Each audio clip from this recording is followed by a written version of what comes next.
Let's say if someone asks you कि is galvanization electroplating? True, false? Galvanization True. True. True, is sir. electroplating. True या false? Sir, false. Varun कह रहा है false. Okay. True. क्या कह रही हो वरुणिका? तुम्हारा क्या रिस्पॉन्स है? से True. ट्यूलिप ट्रू कह रही है. अच्छा, ओके, वरुणिका भी ट्रू कह रही है. Yes, it is true actually. बोलो क्यों? क्योंकि गैल्वेनाइजेशन का मतलब क्या होता है? सर वो जिंक, सर आयरन के ऊपर जिंक की कोटिंग। हाँ, किसी भी आयरन आर्टिकल के ऊपर जिंक की कोटिंग चढ़ाना. क्यों चढ़ाते हैं जिंक की कोटिंग? सर बिकॉज अगर हम जिंक की हाँ वो नहीं कोटिंग नहीं करेंगे तो वो मतलब रस्ट आ जाता है उस पर. हाँ, iron article starts to rust. Rust. So zinc coating on iron article. Sir rust सिर्फ वाटर से होता है या फिर और भी कुछ रीजंस होता है रस्ट? दो कंडीशंस होते हैं रस्ट के. ठीक है, पहले लिख देते हैं. Iron article to prevent it from rusting. याद रखना, रस्टिंग के दो कंडीशंस होते हैं. What are the two conditions? Number 1 water, number 2 oxygen. ठीक है, Okay, एक sir. चीज तुम लोगों को दिखाता हूँ. वैसे ये है तो 10th की एनसीईआरटी से, बट तुम लोग समझ जाओगे, बहुत आसान है. कोई ऐसी बात नहीं है कि just give me a minute, I will show it to you. किसी के बैकग्राउंड में नॉइस आ रही है. एक minute. So from which chapter? नहीं, मैं कह रहा हूँ 10th में एनसीईआरटी के metals and non metals Okay, में ना, sir. ये आपको कंडीशन है. शौमिक, Sir, मैं कह रहा हूँ अभी हम बैकग्राउंड से ना चैप्टर थोड़ा. कौन सा करेंगे? हम लोग chemical effects and electric current ही करेंगे. Okay. वही चैप्टर हो रहा है ना. Just give me a minute. I think yeah that's the third one.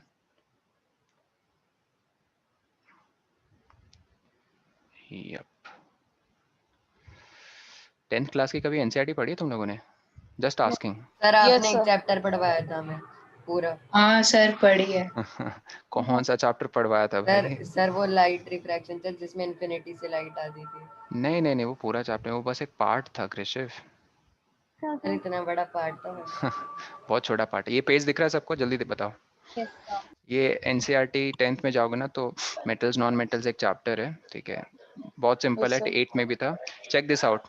इस चीज को पढ़ो जरा. हम इन्वेस्टिगेट करते हैं क्या कंडीशंस अंडर विच हारना.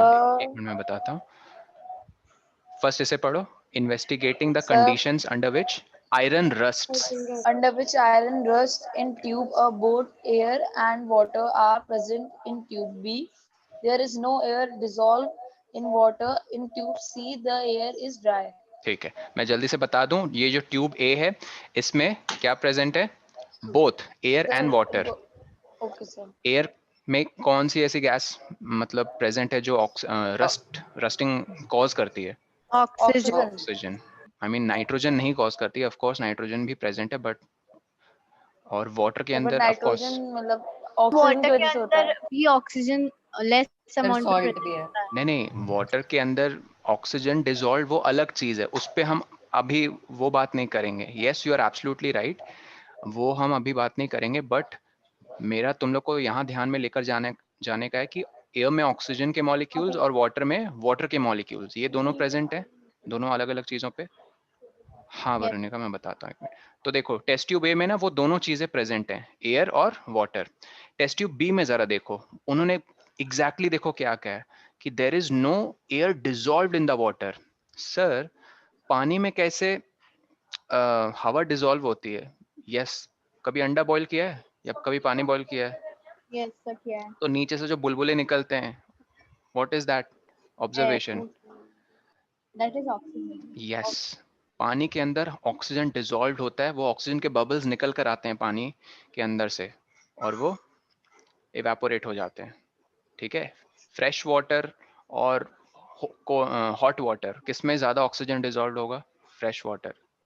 Sir, fresh water. ठीक है, तो गर्म पानी जब कर दिया इन्होंने, देखो ऊपर कौन सी लेयर लगा दी, ऑयल की। Layer of oil. ऑयल क्या प्रिवेंट करेगा, ताकि वापस से ये जो एयर है इसका ऑक्सीजन इसके साथ डिसॉल्व ना हो जाए, because oil is like a barrier, it will prevent the oxygen to dissolve back in the water when Water. this water cools down basically. Okay, सी में देखो इन्होंने क्या केमिकल यूज किया है, कैल्शियम क्लोराइड। फॉर्मूला पता क्या होता है, मैंने तुम लोग को बताया था ना फॉर्मूला कैसे लिखते हैं। CaCl। सी की वैलेंसी 2, Cl की वैलेंसी 1, क्रिस क्रॉस मेथड, ये सब बताया था ना तुम लोग को। Yes, sir. Yes sir। क्या ये इनफैक्ट ये 9th में पढ़ेंगे। तो CaCl2 ये है फॉर्मूला किसका, कैल्शियम क्लोराइड। सर ये करता क्या, it's a drying agent. Sir drying agent मतलब ये हवा में प्रेजेंट जितना भी मॉइस्चर है, सबको पता है ना, जो मॉइस्चर होता है वही एक्चुअली वाटर वेपर एयर में ह्यूमिडिटी बढ़ा देता है, राइट। तो CaCl2 का काम है कि एयर को वो कंप्लीटली ड्राई बना देगा। मतलब उसने क्या कंडीशन को एलिमिनेट कर दिया, ऑक्सीजन की कंडीशन या वाटर की कंडीशन, Water. वाटर, ठीक है। तो आप एक चीज गौर करोगे, बी और सी टेस्ट ट्यूब में कभी इन नेल्स को ना रस्टिंग नहीं लगेगी, क्योंकि ये दोनों कंडीशन प्रेजेंट होना जरूरी है। याद रखना है, बहुत बेसिक चीज है कि for iron articles to rust there must be presence of oxygen and water. if Excuse any one of this if any one among the between these is absent, rusting won't happen. Okay, और iron बहुत जल्दी rust कर जाता है, इसके ऊपर ना brown flaky तो किसके सब्सटेंसेस। बाल हैं बे जो झड़ रहे हैं? शौमिक म्यूट रखो अनलेस कुछ कहना हो। ब्राउन फ्लेकी सब्सटेंस, फ्लेक समझते हो, कॉर्नफ्लेक्स खाते हो ना, तो ब्राउन फ्लेकी सब्सटेंस उसके ऊपर अकर हो जाता है। ओके अर्नव, हम एक्चुअली ये चैप्टर कर रहे हैं chemical effects of electric current. ये चैप्टर एक्चुअली पूरा हो चुका है, हाउएवर तुम रिकॉर्डिंग देख सकते हो। और आज हम एनसीईआरटी के एक्सरसाइज डिस्कस करेंगे इस पर्टिकुलर चैप्टर के, Excuse me, chemical sir. Effects sir of तो ये इलेक्ट्रिक। वाला चैप्टर की जो रिकॉर्डिंग है वो आप व्हाट्सएप ग्रुप पे भी देंगे? नहीं, तो मुझे पर्सनली बोल दो, सर मुझे लिंक भेज दो, मैं तुम्हें पर्सनली भेज दूंगा लिंक, ठीक है। Okay sir. ओके। हाँ ट्यूलिप कहो।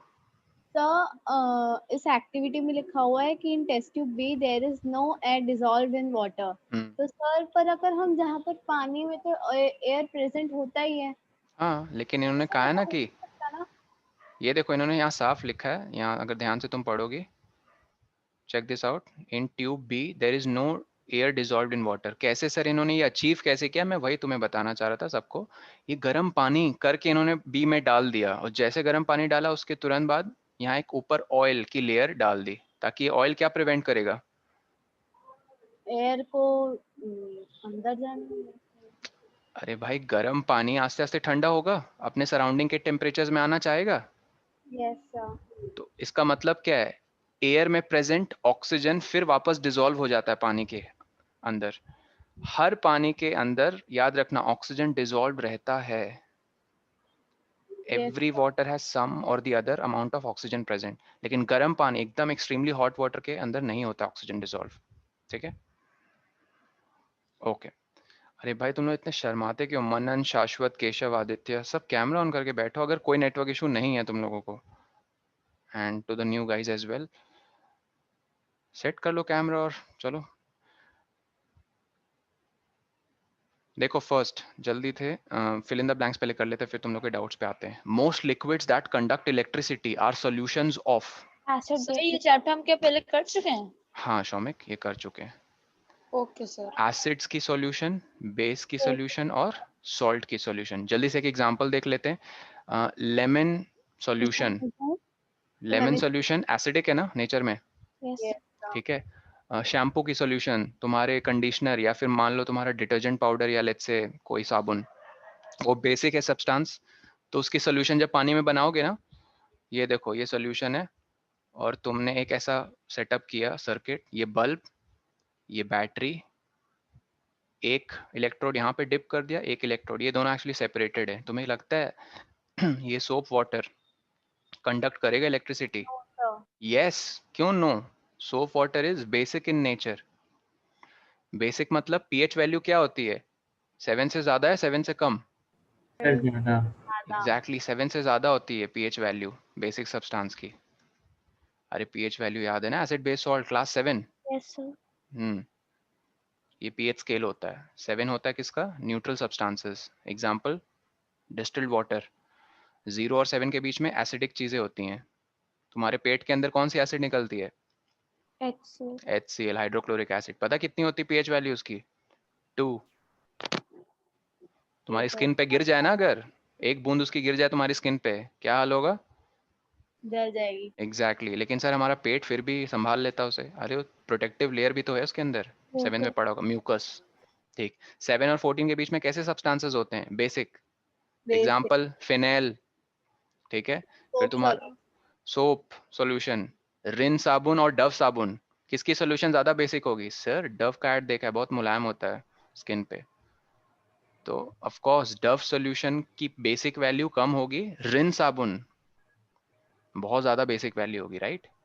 Yes sir. करीब 12 के करीब होगी रिन साबुन की सॉल्यूशन। तो ये सारी सॉल्यूशन याद रखना, एसिड, बेसिक और सॉल्ट। सॉल्ट NaCl वाली सॉल्यूशन, पानी में नमक मिला दो तो सॉल्ट सॉल्यूशन में बन जाएगी। तो याद रखना ये तीनों कंडक्ट करती हैं इलेक्ट्रिसिटी। Next B. तो सर कंपाउंड्स इन तीनों से कैसे अलग होते हैं? कंपाउंड इन तीनों से कैसे अलग होते हैं? कंपाउंड सिर्फ प्योर सब्सटेंस होता है, sorry not pure substance. Compound एक तरह का मतलब समझ लो उसमें सिर्फ उसी के मॉलिक्यूल्स प्रेजेंट होते हैं, वरुणिका। जैसे H2SO4 और H2SO4 सॉल्यूशन। फर्क क्या है इन दोनों चीजों में? सॉल्यूशन मतलब H2SO4 को किस में मिलाया गया? पानी के अंदर।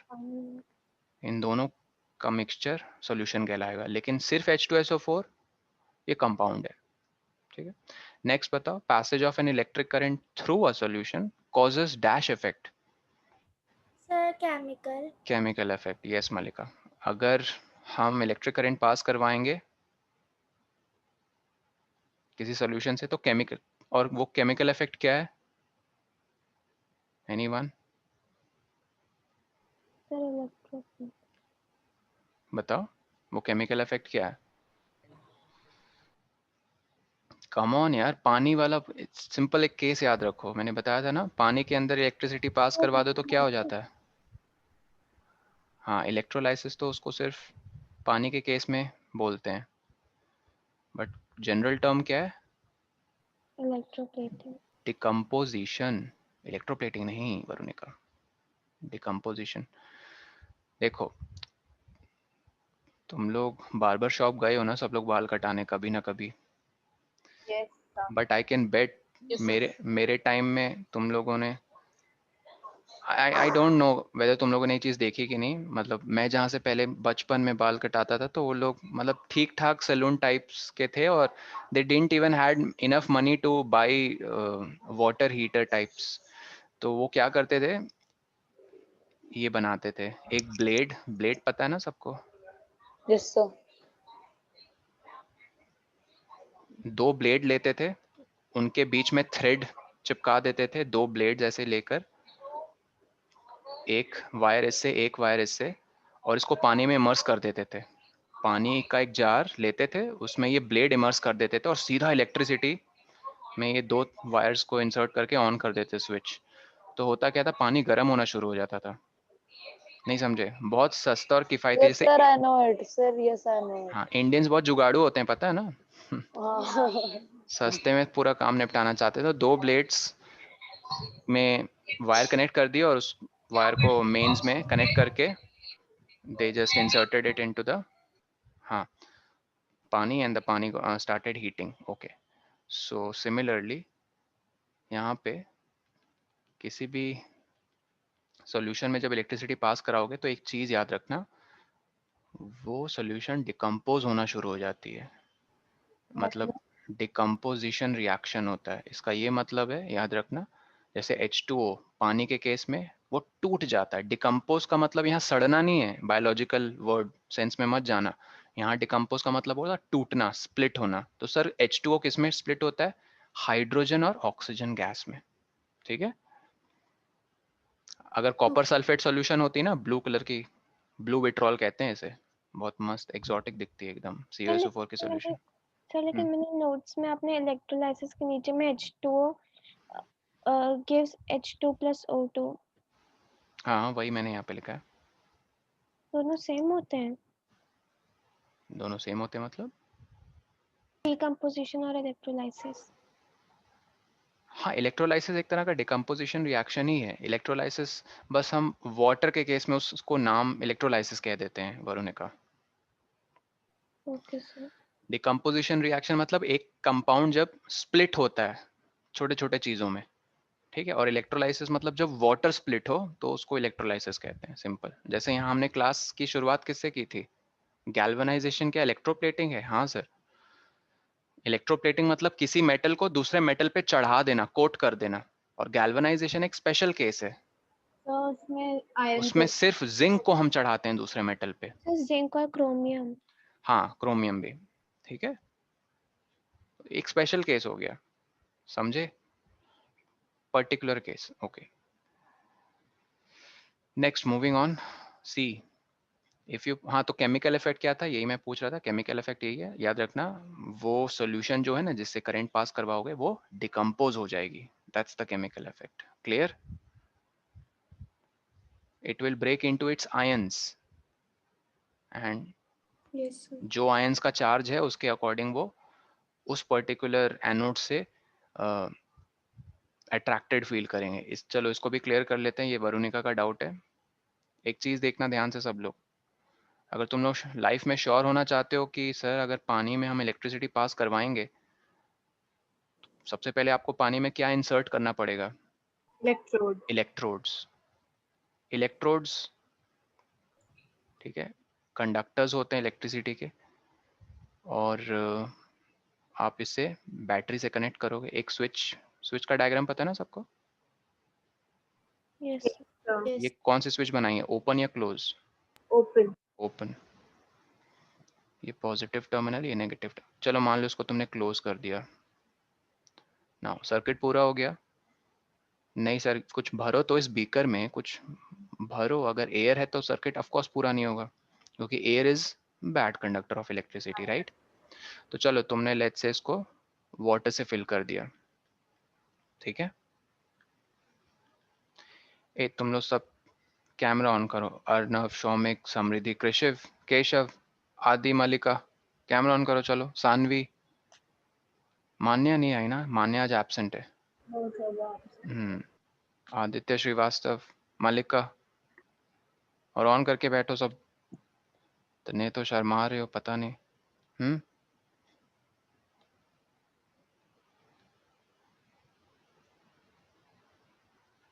मिस मलिका, मिस्टर आदित्य श्रीवास्तव, अर्नव, शौमिक, ट्यूलिप। अच्छा तुम्हारा तो नेटवर्क इशू है। तो नेटवर्क इशू नहीं है सर, मैं जब कैमरा ऑन हम्म, करती हूँ तो हमें तब से ब्लैक स्क्रीन दिखाता है। अच्छा अच्छा, चलो कोई नहीं। देखो पानी फिल्ड है इस बीकर में, तो जैसे इलेक्ट्रिसिटी पास होगी, पहले ये बताओ आदि, करंट किस टर्मिनल ऑफ बैटरी से किस दूसरे टर्मिनल पे फॉलो करता है?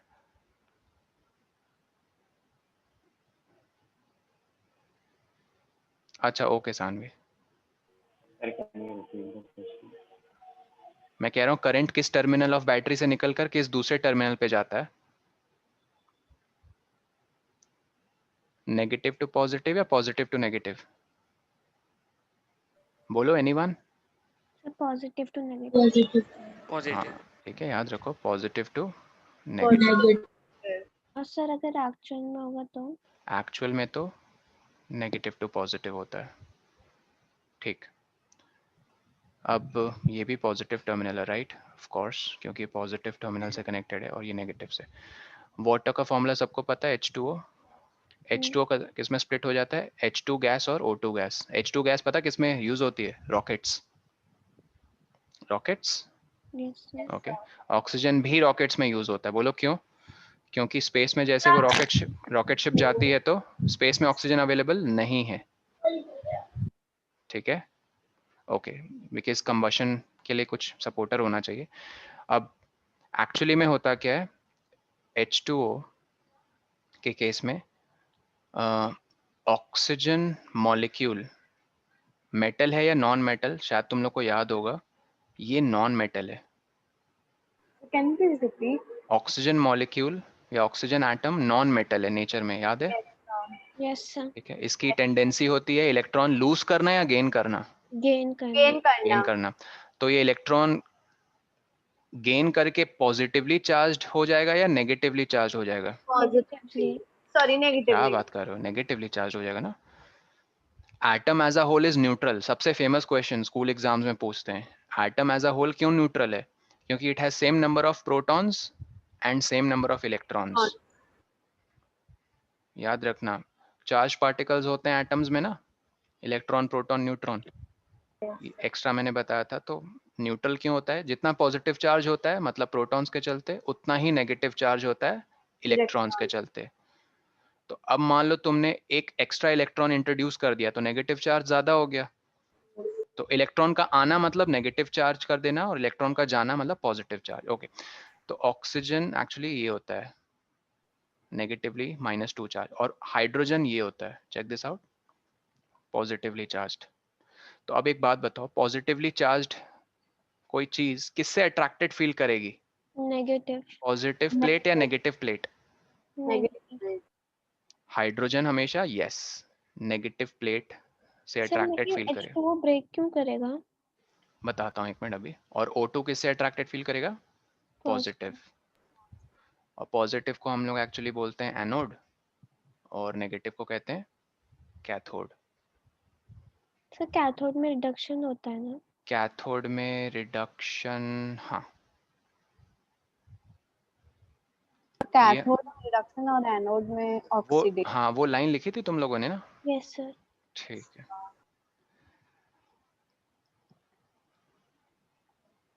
ओके, ये लिख लिया सबने।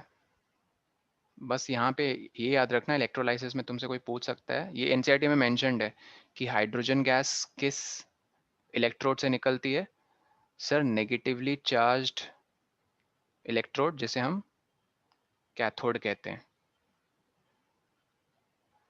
नेगेटिव चार्ज्ड इलेक्ट्रोड, क्या सर नाम है आप इसका? इलेक्ट्रोलाइसिस समझा दें। यही है electrolysis, splitting of water when electricity is pass through it. Water किस में स्प्लिट हो गया? Oxygen and hydrogen gas. और एनोड क्या है? Positive charged. तो सर इससे इलेक्ट्रोप्लेटिंग कैसे की जाती है? हाँ बताता हूँ, पॉजिटिव चार्ज्ड इलेक्ट्रोड। ठीक, इलेक्ट्रोलाइसिस बताओ, किसी को डाउट है अभी पूछ लो, ये इंपॉर्टेंट है। और यहाँ लिख लेना, इलेक्ट्रोलाइसिस के केस में H2 हमेशा कहाँ से इवॉल्व होता है? कैथोड। और O2 कहाँ से इवॉल्व होता है? एनोड। एनोड। और O2 किस साउंड से जलता है जब इसकी बर्निंग होती है? पॉपिंग, जैसे पॉपकॉर्न, हाँ जैसे कुकर में पॉपकॉर्न्स डाल दो, पट पट पट आवाज आएगी ना, उसको Yes. पॉपिंग साउंड कहते हैं। उसी साउंड से हाइड्रोजन गैस भी जलती है। ठीक है, सानवी नेक्स्ट थर्सडे ना, इस हफ्ते एग्जाम ही नहीं है, वही मैंने ग्रुप में कहा था। ओके ठीक, नाउ चेक दिस आउट। अब इसी बेसिक कॉन्सेप्ट को आगे कैसे ले जाते हैं हम, इसे समझने के लिए, क्या कहते हैं, इलेक्ट्रोप्लेटिंग समझने के लिए। ठीक है, ध्यान से सुनना। इसमें किसी को डाउट, खासकर न्यू स्टूडेंट्स पूछ लो अभी। अर्नव, आदित्य और शौमिक। आदित्य कोई डाउट? सर अभी तो नहीं। और सर मैं ये पूछ रहा था कि हमारे संडे को कोई टेस्ट है क्या? हाँ हर संडे टेस्ट होता है, बट इस संडे दशहरा है ना, तो that's why there won't be any test. Okay, now check this out. I hope ये सेटअप समझ में आ गया सबको। Yes sir. अब इन्होंने क्या किया है कि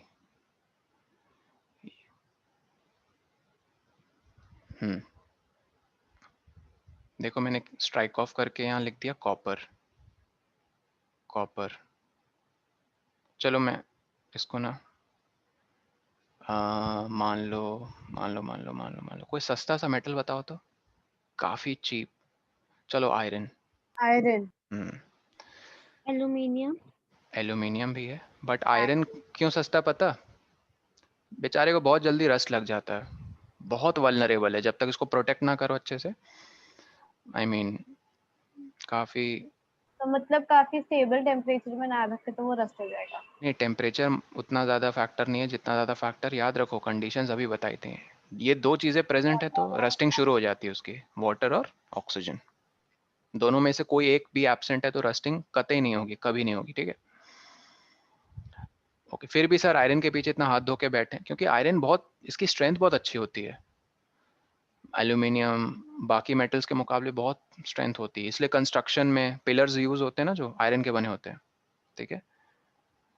ओके, तो सर वो रस्ट कैसे खा जाता है? वो रस्ट कैसे खा जाते हैं, क्योंकि जब हम किसी चीज़ को कोट करते हैं, लेट्स से कि कोई एलॉय है, चलो कोटिंग को ले लो, कोटिंग भी स्क्रैचेस के चलते उखड़ जाती है, जिसको हम कहते हैं इंग्लिश में the coating comes off due to scratch. So the iron जो अंडरनीथ था वो एक्सपोज हो गया अब एटमॉस्फेयर के, मतलब कांटेक्ट में आ गया, और एटमॉस्फेयर में दोनों कंडीशन है क्या, ह्यूमिडिटी मतलब वाटर और ऑक्सीजन, तो वहां से फिर उसकी रस्टिंग शुरू हो जाती है। एक ये कारण है। चलो अब यहाँ देखो, सपोज तुमने ओके, ये वाटर नहीं है, CuSO4। और हाँ, बाय द वे ये याद रखना, मैंने शायद पिछले उस एग्जांपल में तुम लोग को ये नहीं बताया, उस इलेक्ट्रोलाइसिस वाले जो मैंने डायग्राम बनाया था उसमें वाटर को पता है एक नाम से बुलाते हैं, इलेक्ट्रोलाइट। Yes, electrolyte. ये मत भूलना यार, electrolyte, first fill in the blanks इसी पे बेस था कि इलेक्ट्रोलाइट क्या एसिडिक, बेसिक और सॉल्ट सोल्यूशन से बना सकते हो। सर कंडक्टिव सॉल्यूशन को कंडक्टिव सोल्यूशन, सॉरी, हाँ कंडक्टिव सोल्यूशन, हाँ ठीक है Saanvi, okay I will do that. तो इलेक्ट्रोलाइट एक कंडक्टिव सोल्यूशन होती है यार, जो बस करंट को अपने थ्रू पास करती है, that's it, conductive solution, simple as that. Okay, now यहाँ CuSO4 एक इलेक्ट्रोलाइट ले लिया इन्होंने, CuSO4 की सॉल्यूशन है तो उसको किसके साथ मिक्स किया होगा, पक्का पानी के साथ। नाउ जैसे करंट पास होगा, करंट देखो पॉजिटिव टर्मिनल से आएगा, और वो जैसे इलेक्ट्रोलाइट में फ्लो करेगा, क्या कर देगा, इलेक्ट्रोलाइट की क्या हालत हो जाएगी, स्प्लिट हो जाएगा बेचारा। जैसे वाटर स्प्लिट हुआ था, ये भी स्प्लिट हो जाएगा, देखो किसमें स्प्लिट होगा। तो फिर वो इलेक्ट्रोलाइसिस, अरे electrolysis, oh my God, electrolysis सिर्फ और सिर्फ हम वाटर के केस में यूज करते हैं, जब इलेक्ट्रोलाइट वाटर होता है और splitting of water into its constituents when current is pass through it, तब सिर्फ उसको इलेक्ट्रोलाइसिस बोलते हैं, ठीक है। यस ओके, ये इसमें टूट जाता है देखो, Cu2+ और SO4 2- में, ठीक है। अब होगा क्या, ये मेटल, आई मीन ये जो आयरन रॉड है, ये नेगेटिवली, आई मीन ये कौन सा है, नेगेटिवली चार्ज्ड इलेक्ट्रोड को क्या कहते हैं, ये दो वर्ड्स में बहुत कंफ्यूज होते हैं बच्चे, सर इलेक्ट्रोड क्या है, इलेक्ट्रोलाइट क्या है, ठीक है। हाँ, इलेक्ट्रोड बस वो दो प्लेट्स होती हैं, और ये दो तरह की होती हैं, पॉजिटिवली और negatively charged. Positively charged electrode को हम एनोड कहते हैं, और नेगेटिवली वाले को कैथोड। कैथोड कहते हैं। इलेक्ट्रोलाइट की अभी अभी हमने डेफिनेशन क्या देखी, और याद रखना, कंडक्टिव सॉल्यूशन, कंडक्टिंग सॉल्यूशन, ठीक। In which the plates are लिखवाया था ये डायग्राम में। यस, अब यहाँ पे देखो, आयरन रॉड कौन सा इलेक्ट्रोड है, कैथोड है, यस सर तो इससे कौन सा आयन अट्रैक्टेड फील होगा, SO4 पॉजिटिवली या negatively charged, Cu2+, exactly, good. Cu2+ जैसे डिपॉजिट हो जाएगा इसके ऊपर, तो इसका रंग चेंज नहीं हो जाएगा, क्योंकि कॉपर का रंग होता है ब्राउन, अरे वायर देखिए ना, यस ब्राउन टाइप का कुछ दिखता है ना, ऑरेंज ब्राउन, आयरन का सिल्वर ही होता है रंग। ओके, तो क्या ये कॉपर की लेयर डिपॉजिट नहीं हो गई, कोट नहीं हो गई आयरन पे, यस तो इसको इलेक्ट्रोप्लेटिंग कहते हैं, सिंपल एज दैट। तो इसमें इलेक्ट्रोप्लेटिंग में होता क्या है, आपको इंपॉर्टेंट चीजें देखो क्या याद रखनी है। जिस मेटल की इलेक्ट्रोप्लेटिंग करनी है उसे हम हमेशा कहाँ रखते हैं? पॉजिटिव। कैथोड। नहीं नहीं नहीं, cathode, cathode. Negatively charged electrode में उसको हमेशा रखते हैं। सर लेकिन कॉपर पे आयरन की थोड़ी ना इलेक्ट्रोप्लेटिंग कर रहे हैं, हम कॉपर की आयरन पे कर रहे हैं ना। हाँ, तो मैंने कहा जिसकी करते हैं, आई मीन सॉरी, जिस पे करते हैं, चलो मुझे ये बोलना था, जिस पे करते हैं उसको हमेशा कैथोड पे रखते हैं। ठीक है, और जिसकी कर बोलो। सर अगर हमने आयरन और कॉपर को इंटरचेंज कर दिया, प्लेसेस इंटरचेंज हो गए, तो सर क्या होगा? तो फिर कॉपर पे आयरन चढ़ जाएगा। अभी आयरन पे कॉपर चढ़ रहा है, तब कॉपर पे आयरन चढ़ जाएगा। ओके। ठीक है, ओके। वाइट फॉस्फोरस फ्लेमेबल, हाँ, 32 डिग्री सेल्सियस में उसको आग लग जाती है वेरोनिका। 32 या 35? 35 हमारी मैम ने वही लिखा है। बुक में कुछ मेंशन्ड है क्या टेम्परेचर? तो नहीं 35। सर, हमें अलग से लिखवाएंगे। चलो ठीक है, 35 ही लिख लो फिर। ओके सर लेकिन इनफ्लेमेबल सब्सटेंसेस तो काफी कम टेम्परेचर पे बर्न आई होने मीन सम, ठीक है, इन्फ्लेमेबल इसको भी कह सकते हो, क्योंकि ठीक है, विद इन लिविंग कंडीशन है ये टेम्परेचर, ह्यूमन सरवाइव कर सकते हैं ना 35 में, तो उस सेंस में। ठीक है, मतलब आजकल तो समर्स में 40 डिग्री चल जाता है मर्क्यूरी, तो समझ ही रही हो। ओके, तो याद रखना गाइज, ये इंपॉर्टेंट, इसमें क्या हमने आज चीज सीखी, जिस मेटल पे हम इलेक्ट्रोप्लेट करते हैं उसको हम हमेशा मेटल टू बी इलेक्ट्रो, इस पॉइंट को लिख लो कॉपी में, मेटल टू बी इलेक्ट्रोप्लेटेड, वरना भूल जाओगे। Metal to be electroplated is kept at cathode, bracket में जरूर लिख लेना कैथोड के बाद नेगेटिवली चार्ज्ड इलेक्ट्रोड। ठीक है,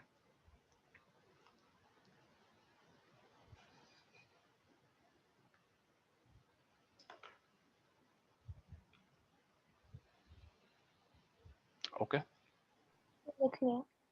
और दूसरा पॉइंट इंपॉर्टेंट, जो इसको भी अंडर एस्टिमेट नहीं करना है, कि जिस मेटल की प्लेटिंग करनी है, या ऐसे कहना सही होगा या फिर कैसा सही रहेगा, जिस मेटल को चढ़ाना है, right, metal to electroplate. The metal to be coated. Metal to be coated तो यही है जिसको इलेक्ट्रोड में रखते हैं, I mean So cathode the में रखते हैं। metal to be coated over the cheap cheap metal metal, should be kept in metal the to be anode. Coated या फिर मेटल, और मेटल यूज्ड, मेटल यूज्ड। समझ रहे हो ना मेरी दुविधा? बताओ यार, तुम लोग कुछ सजेस्ट करो, जिसकी कोटिंग चढ़ानी है उसको कैसे बोलोगे इंग्लिश में? So the metal to be coated. So the metal metal, to be coated. ऐसे तुम्हें नहीं लग रहा है ऐसे सुन के Tulip, metal to be coated मतलब मेटल टू बी कोटेड मतलब तुमने उसकी बात कर दी, आयरन की। अरे अभी अभी हमने किस मेटल की बात की? टू बी इलेक्ट्रोप्लेटेड, मतलब जिस पे चढ़ानी है कोटिंग, और जिसकी चढ़ानी है उसको कैसे बोलोगे इंग्लिश में? Metal use to coat cathode, नहीं कैथोड नहीं सर एक क्या तो सर आई थिंक हाँ। ये मतलब कैथोड ही होगा शायद। Sir vice versa. नहीं यार, ऐसे वाइस वर्सा नहीं बोलते हैं। मेटल, मैं फ्रेम नहीं कर पा रहा हूँ इसे लैंग्वेज में। मेटल टू बी कोटेड, हम ऐसे क्यों नहीं कह सकते the metal to be coated up over the cheap metal, so to be kept in anode. Sir metal used to. चलो ऐसे लिख लो, मेटल टू कोट, ठीक है, ये मेक सेंस है, metal to coat over cheap metal. इसको कहाँ रखते हैं? एनोड पे। मेटल यूज टू इलेक्ट्रोप्लेट,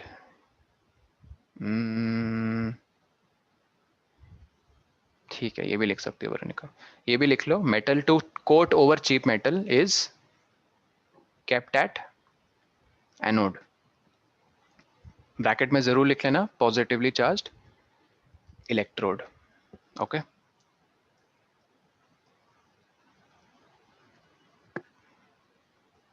ठीक है। ये स्कूल एग्जाम में बहुत बार पूछते हैं, बहुत बार। जिसकी कोटिंग करनी है उसको कहाँ रखना है, और जिस पे कोटिंग करनी है उसको कहाँ रखना है। हाँ सर, ये बहुत सारे क्वेश्चन पेपर्स में आया है। तो ये याद रखना। चलो नेक्स्ट। सर आपकी वॉइस ब्रेक कर गई थी। मैं कह रहा था ये क्वेश्चन बहुत बार पूछते हैं ट्यूलिप कि जिस मेटल की कोटिंग करनी है उसको कहाँ पे रखना है, और जिस पर करनी है उसको कहाँ पे रखना है। तो जिसकी करते हैं कोटिंग उसको हमेशा पॉजिटिव पे। सर मुझे ना गोल्ड प्लेटिंग करनी है, तो ऑफ कोर्स तुम्हें गोल्ड की प्लेटिंग करनी है तो तुम गोल्ड को पॉजिटिव में रखोगे, और जिस पे चढ़ाना है, मान लो सर में सिल्वर का एक आर्टिकल है उस पे चढ़ाना है, तो सिल्वर नेगेटिव आर्टिकल को नेगेटिव पे रखोगे। कैथोड। हाँ ठीक है, ये चीज बस बेसिक याद रखना। चलो मूविंग ऑन। शौमिक इसको इरेज कर दो, शायद गलती से बन गया। Okay next. देखो if you pass current through copper sulphate solution, अभी अभी हमने उसका एग्जांपल देखा कॉपर सल्फेट, तो copper gets deposited on the plate connected to the negative terminal. Metal हमेशा किस पे चढ़ जाता है, नेगेटिव टर्मिनल पे। यही हमने सीखा है, पॉजिटिव को छोड़कर नेगेटिव में चला जाता है, राइट। ठीक है, connected to the negative terminal. I hope ये क्लियर है। डी वाला पढ़ो। Process of depositing a electroplating. layer on any desired metal on another material by means of electricity is electroplating. Yes. Tulip इसे erase कर दो। Next, second वाला पढ़ो। When free ends of a tester are dipped. Tester का तो एक ही and होता है ना। दो होते हैं, एक नहीं, वो दो। हाँ सुनो सुनो, एक चीज सुनो इधर गाइस। हाँ टेस्टर कुछ ऐसा दिखता है, ठीक है। मैंने शायद उस दिन पिक्चर दिखाई थी लेकिन एक्चुअली तुम्हें और अच्छे से दिखाता स्क्रू हूँ। ड्राइवर जैसा। ये स्क्रीन दिख रही है सबको यस पक्का? अरे अरे फ्लिपकार्ट खुल जाएगा फिर, इसकी पिक्चर कैसे आएगी? तो वो नीचे वाले जो फिगर्स है उस पे ये एक अच्छा टेस्टर था बाय द वे। हाँ देखो ये भी एक अच्छा टेस्टर है, ठीक है। देखो इन दो पिन्स को जब भी तुम कनेक्ट करोगे तो, हाँ बाय द वे मैं क्या कह रहा था, टेस्टर के दो एंड्स होते हैं, याद रखना। उन दो एंड्स को जब तुम कनेक्ट करोगे पता क्या होगा, एलईडी ग्लो हो जाएगी। और इससे क्या प्रूव होता है कि सर्किट कॉन्टिन्यूअस है। मान लो तुम्हारे पास एक टॉर्च का इलेक्ट्रिक बल्ब है, तुम्हें डाउट है कि भी यार वो खराब हो गया है, तो तुम टेस्टर से उसके पॉजिटिव और उसके नेगेटिव टर्मिनल पे टच करवाओगे। मान लो एलईडी बल्ब नहीं ग्लो कर रहा है, तो ऑब्वियसली इलेक्ट्रिक बल्ब फ्यूज हो चुका है। फ्यूज कब होता है इलेक्ट्रिक बल्ब? फिलामेंट जब ब्रेक हो जाता है ना। Yes sir. तो याद रखना टेस्टर का क्या काम है, it's use to test continuity of a circuit. और इसका एक क्वेश्चन भी मैंने पूछा था कि why LED is used in the tester. Sir, consumes, it needs less electricity. Exactly, it requires very less amount of electricity to glow. Low All right. उसका current measure करने के लिए एमीटर और वोल्टेज के लिए वोल्ट। हाँ चलो वापस आ जाते हैं। तो free ends of a tester पढ़ो। ये दो एंड होते हैं टेस्टर, कहाँ पे डुबा दिया इन्होंने, डिप कर दिया किसमें, into a solution. The magnetic needle shows deflection, मतलब मैग्नेटिक नीडल डिफ्लेक्शन मतलब ऐसे ऐसे मूव कर रही थी। तो can you explain the reason कि ये जो सॉल्यूशन पे डिप किया है। Magnetic effect of it. एक मिनट, ये पेज गायब हो गया क्या? Yes sir. Just a minute.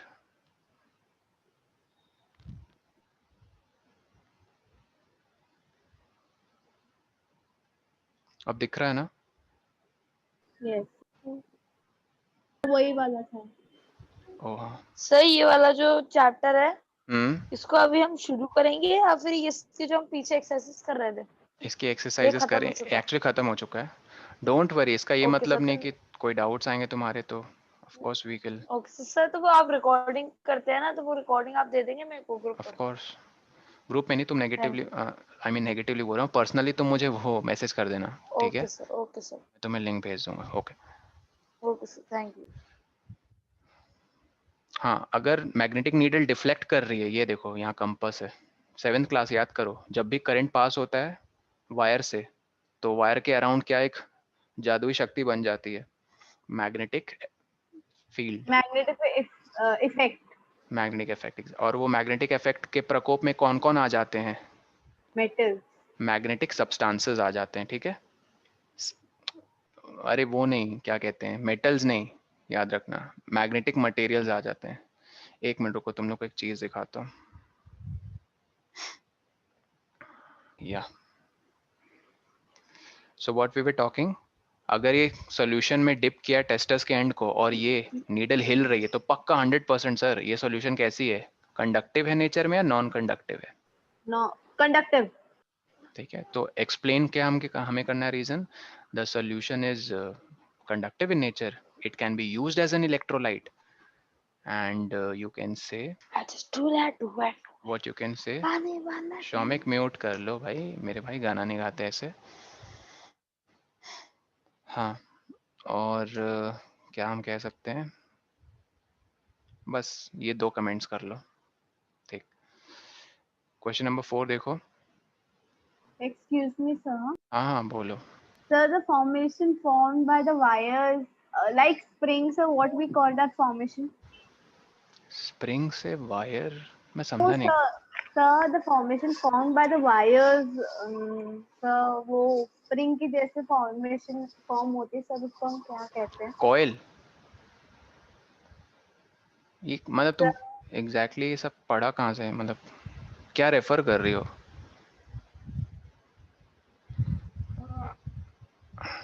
I don't know like what you trying to say. Sir मैं कहना चाह रही थी कि सर आपने उस टाइम पढ़ाया था पोलो।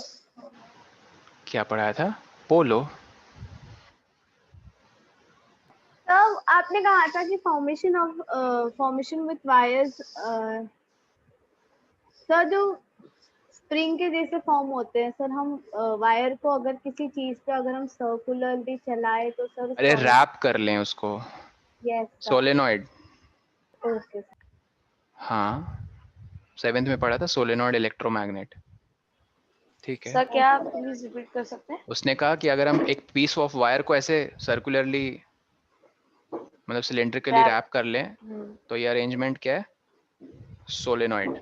सोलेनॉइड। और सोलेनॉइड में ऐसी क्या खास बात है जो एक स्ट्रेट वायर में नहीं है, इसका मैग्नेटिक फील्ड बहुत ज्यादा होता है। मैग्नेटिक फील्ड होता है। और एक चीज से कैसे बढ़ा दोगे, मैं अगर तुम इसके बीच में वो इंसर्ट कर दोगे, एक सॉफ्ट आयरन या फिर फॉर दैट मैटर कोई भी मैग्नेटिक मटेरियल, इसकी स्ट्रेंथ और ज्यादा बढ़ जाएगी। तो इस केस में इस अरेंजमेंट को इलेक्ट्रोमैग्नेट कहते हैं। खैर, तुम लोग से एक अलग हट के क्वेश्चन पूछूं इलेक्ट्रिसिटी से रिलेटेड, बट ये 7th में तुम लोगों ने पक्का ये क्वेश्चन पढ़ा होगा। I don't know how many of you remember this, but I am curious, that's why I want to ask this. Shall I? Yes, sir. So let's say there's a switch and there are 3 bulbs. ये bulb 1, 2 और 3 ये connected हैं ऐसे series में। जैसे हम switch को close करेंगे, क्या ये तीनों बल्ब एक साथ ग्लो करेंगे या नो सर, नहीं एक सर, करके? B1 बोलेगा, फिर B2, फिर B3। पक्का? सर वो साइमल्टेनियसली B3 B2 B1। अच्छा, सैम कह रही है B3 B2 B1, circuit close ही नहीं है ट्यूलिप कह रही है नहीं क्लोज, मैंने वही कहा जब क्लोज कर देंगे, आफ्टर क्लोजिंग।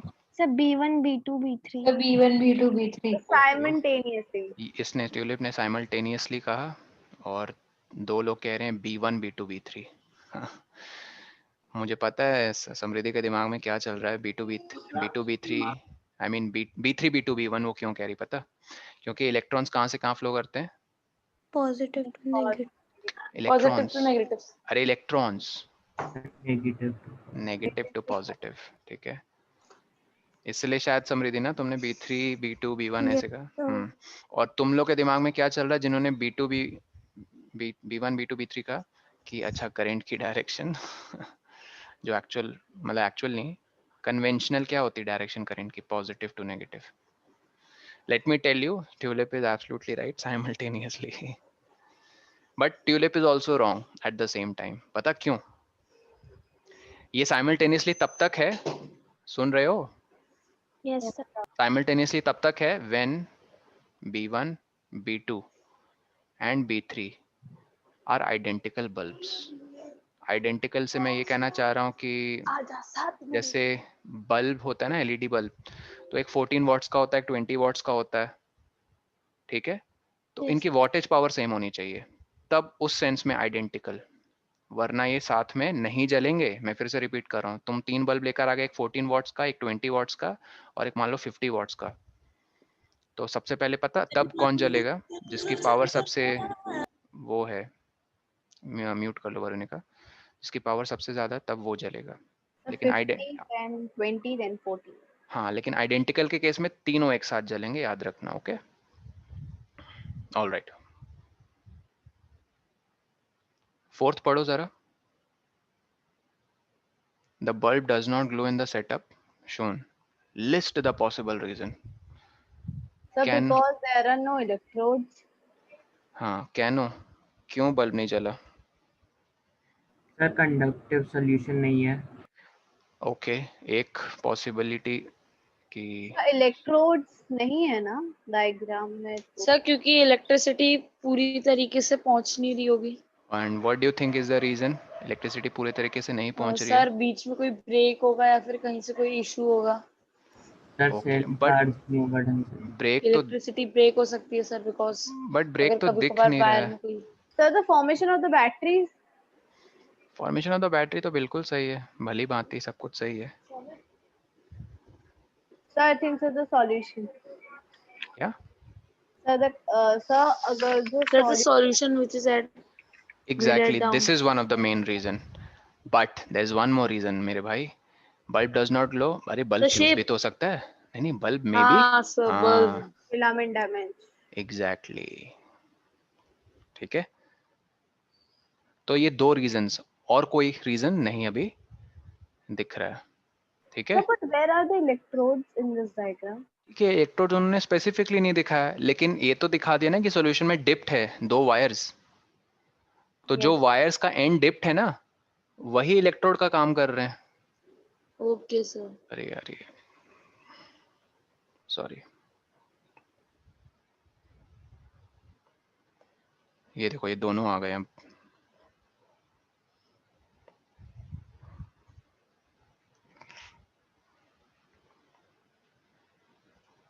दिखे दोनों? Yes, sir. चलो let's get back. Question number 5. A tester is used, पढ़ो, read this. To check the conduction of electricity through two liquids labeled A and B, it's found that the bulb of the tester glows brightly for liquid, while it glows very dimly. Dimly मतलब समझ रहे हो ना, dim. For liquid B, you would conclude that.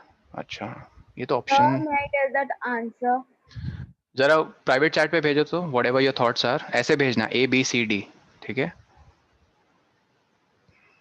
Okay,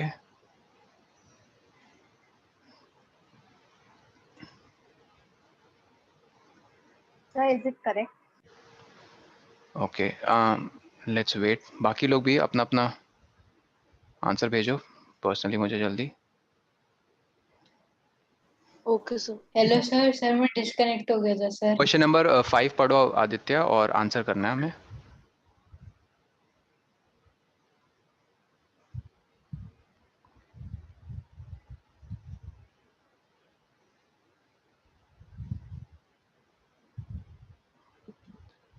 Keshav, Varun और tulip, तुम तीनों का response same है. काफी कॉन्फिडेंट लग रहे हो उस ऑप्शन को लेकर. हाँ, लेट्स सी. बाकी लोग यार, हम वेट कर रहा हूँ मैं सबका. क्वेश्चन नंबर 5 पढ़ो and let me know what your reply is. Samriddhi, तुम्हारा भी वही है? Okay, response.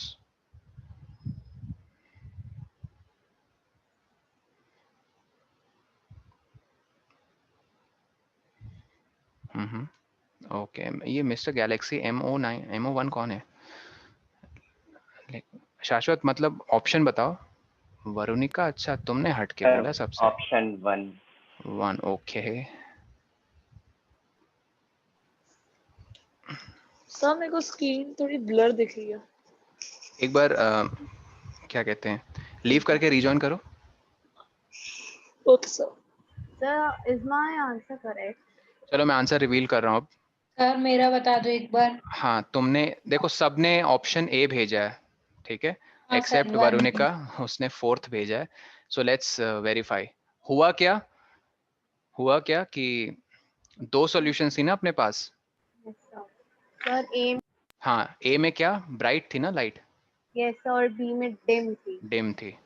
तो मतलब हम एक चीज तो बता सकते हैं कि ए बहुत मतलब बेटर कंडक्टर है, राइट, बी से। यस फिर सर। कह रहे हैं liquid A is better conductor than B. Okay, पहले ये स्ट्राइक करता है। फिर liquid B is no sir, कतई नहीं। 3, both liquids are equally conducting, ये भी गलत है। 4th में कह रहे हैं conducting property of liquid can not be compared in this manner, ये भी गलत है। Sir we can compare like this. Sir we अगर कैन, हाँ बोलो। वायर्स में जो मेटल यूज हुआ है वो मतलब वो मेटल कैसे बताऊं, सर्किट ए वाले से ज्यादा अच्छा मेटल कंडक्ट ना करता हो, नहीं ऐसा नहीं है, तो उस केस में क्या होगा? नहीं ऐसा नहीं है। मेटल उन्होंने देखो कॉपर ही यूज होता है राइट वायर्स बनाने के लिए, और वही सेटअप ए लिक्विड और बी लिक्विड के लिए किया गया। लेकिन सिर्फ और सिर्फ क्या डिफरेंसेस पाए गए वरुणिका, ए के केस में वो एलईडी लाइट थोड़ी ब्राइट जल रही थी, बी के केस में थोड़ी डिम जल रही थी। तो इससे प्रूव हो जाता है कि करंट ज्यादा किस सेटअप में पास कर रहा था, ए के सेटअप में। Yes sir. अगर करंट ज्यादा पास कर रहा था ए वाले सेटअप में, तो डेफिनेटली ए वाले लिक्विड ज्यादा कंडक्टिव है नेचर में than B. So we can definitely compare the liquid properties in this manner. Okay. Next, does pure water conduct electricity? जल्दी बताओ, yes, no, no no. no. Actually में answer पता है इसका क्या है? Yes, it does, but very very less. very less नहीं कहते हैं, very very क्या कहोगे, very lightly नहीं, सर बहुत कम अमाउंट ऑफ इलेक्ट्रिसिटी हाँ, प्रोड्यूस I mean negligibly, ठीक है, it conducts electricity but very negligibly. Okay, now check this out. फिर पूछ रहे हैं if not what do you think will make the water conductive? Tap water. Impurities, नहीं वो कह रहे हैं कि इम्प्यूरिटीज, ओके। वाटर को फिर कंडक्टिव कौन बना देगा? इम्प्यूरिटीज। Impurities, okay. क्योंकि इम्प्यूरिटीज दो तरह अपने साथ क्या लेकर आती हैं, आयंस और मिनरल्स, और ये कंडक्टिविटी बढ़ा देते हैं वाटर की। हाँ बोलो, कोई पूछ रहा था कुछ? मैं टीचर ने लेकिन हमें 4th ऑप्शन यही करवाया था। Conducting property of liquid can not be compared in this manner, नहीं, according to me it's incorrect. हम डेफिनेटली एक चीज़ तो बता ही सकते हैं कि लिक्विड ए ज़्यादा बेटर है conductor compare to liquid B, तो हम कंपेयर बिल्कुल कर सकते हैं कंडक्टिविटी। एक फेयर आइडिया तो बता ही सकते हैं सेटअप से। According to me option 4 is incorrect. Rest तुम मैम से पूछ लेना, क्योंकि साफ दिख रहा है कि ज़्यादा करंट फ्लो हो रहा है लिक्विड ए में, तो डेफिनेटली वो गुड कंडक्टर है यार, एलईडी ज़्यादा ग्लो कर रहा है, और बी के केस में वो नहीं उतना कर पा रहा है। चलो 7th, in case of a fire, last question, बाकी आप लोग होमवर्क करना। 7th लास्ट अटेम्प्ट करो। Before the fireman uses the water hoses they shut off the mains. बहुत सिंपल है, बताओ। समय सर हाँ, what is water hoses? Because water, एक मिनट ट्यूलिप, वाटर हॉसेस मतलब बहुत बड़े बड़े मोटे से पाइप नहीं होते, उनमें वॉल्व लगा रहता है, उनको यस ऑन सर, करने यस से सर। पहले एकदम कस के पकड़ लेते ताकि झटके से वो पीछे ना फेंका जाए, क्योंकि बहुत प्रेशर से पानी निकलता है। Yes sir. प्रेशर आगे की डायरेक्शन में, वो किस डायरेक्शन में फेंका गैस का जाएंगे? प्रेशर बहुत पीछे, फास्ट होता है, पीछे की बहुत डायरेक्शन में। इसलिए 2-3 आदमी, हाँ 2-3 आदमी पकड़ के रखते हैं उस पूरे सेटअप को। तो वो कह रहे हैं कि हॉस मतलब वॉल्व ऑन करने से पहले वो क्यों मेन सप्लाई बंद कर देते हैं? sir, because it is running water, so sir it may conduct it may have a large amount of electricity in it, so if water में इलेक्ट्रिसिटी कैसे हो सकती? कम sir ऑन, because वो running water है। वाटर बिना electricity सब बिना Sir, it may electricity cause generative water में इलेक्ट्रिसिटी आ ही नहीं सकती। जनरेट होने के लिए कुछ चीजें चाहिए, वो source, हो ही नहीं। सर वो source इलेक्ट्रिक चाहिए। Sources है ही एप्लायंसेस नहीं जो इसमें। होंगे उनसे लग जाएगा, Short जब circuit. इलेक्ट्रिक एप्लायंसेस चल रहे होंगे उससे वो जब कांटेक्ट तो में खुद भी आएंगे। इलेक्ट्रिसिटी की चीज कभी भी वाटर के पास होती नहीं, तो जनरेट हो ही नहीं सकती इलेक्ट्रिसिटी वाटर से। हाँ, So come it on may cause guys, ये short तो आसान circuit. है। Good. I mean, aiming water to shut off the fire might cause short circuit. अगर तुम इलेक्ट्रिकल फायर बुझा रहे हो with the help of water, वो क्या कर सकता है? शॉर्ट सर्किट कर सकता है अप्लायंस में। दूसरा, जो फायरमैन एम कर रहे हैं किसे, अप्लायंसेस को, वो भी कांटेक्ट में आ सकते हैं वाटर, रनिंग वाटर के, and who knows that water might conduct back electricity causing fireman to be electrocuted, उसे झटका लग सकता है। दैट्स व्हाई मेंस इलेक्ट्रिसिटी को बंद कर देते। दो रीजन याद रखना, एक तो शॉर्ट सर्किट हो फायर जाए। ब्रिगेड में भी इलेक्ट्रिसिटी का काम होता है ना? फायर ब्रिगेड्स में जो इलेक्ट्रिसिटी का उनकी काम बड़े मतलब? बड़े मतलब जो वैन होती है ना, तो उसमें इलेक्ट्रिसिटी का भी, जब मैंने देखा था हाँ, थोड़ा वर्क था, तो उसमें सब पानी और इलेक्ट्रिसिटी एक साथ यूज होते, तो उससे कोई रिस्क नहीं रहता। Good question. एक्चुअली इलेक्ट्रिसिटी पता कहाँ यूज होता है वो सेटअप में? उसको क्या बोलते हैं? Okay sir. फायर वैन कहते हैं ना, या yes sir, fire truck? Fire truck, fire truck. Fire truck में एक बहुत बहुत पावरफुल जनरेटर होता है, याद रखना। सर वो जनरेटर का काम क्या है? उस जनरेटर से जो इलेक्ट्रिसिटी जनरेट होती है ना, उस इलेक्ट्रिसिटी से एक बहुत हाई प्रेशर पंप को चलाते हैं, और वो पंप गैस करो क्या काम करता है? स्टोर्ड वाटर को हाई प्रेशर से इजेक्ट करता है बाहर उन निकल जाए। उन हॉस पाइप से। ओके सर, बट इसमें कोई रिस्क नहीं रहता इलेक्ट्रिसिटी का और वाटर का एक साथ पास पास होने से? नहीं, कभी भी अगर कोई भी नहीं, दिक्कत हो गई तो? दिक्कत ये एलिमिनेट कैसे हो जाती है शौमिक? इंसुलेटर्स की मदद से। अच्छे ओके सर। इंसुलेटर्स यूज करते हैं तो इलेक्ट्रिसिटी वाटर में नहीं आती है। चलो, okay sir. Rest questions guys, try them as homework. I will see you. हाँ शो, बोलो टीवी, सर मुझे थोड़ा बोलो। सा तो आपने कहा था कि रनिंग वाटर या फिर टैप वाटर में इलेक्ट्रिसिटी मतलब कंडक्टर है इलेक्ट्रिसिटी का। तो सर अगर रनिंग वाटर अगर इलेक्ट्रिसिटी पे पड़े, मतलब कोई भी इलेक्ट्रिक अप्लायंस में सर, तो फिर इस क्वेश्चन का आंसर तो ये भी हो सकता है।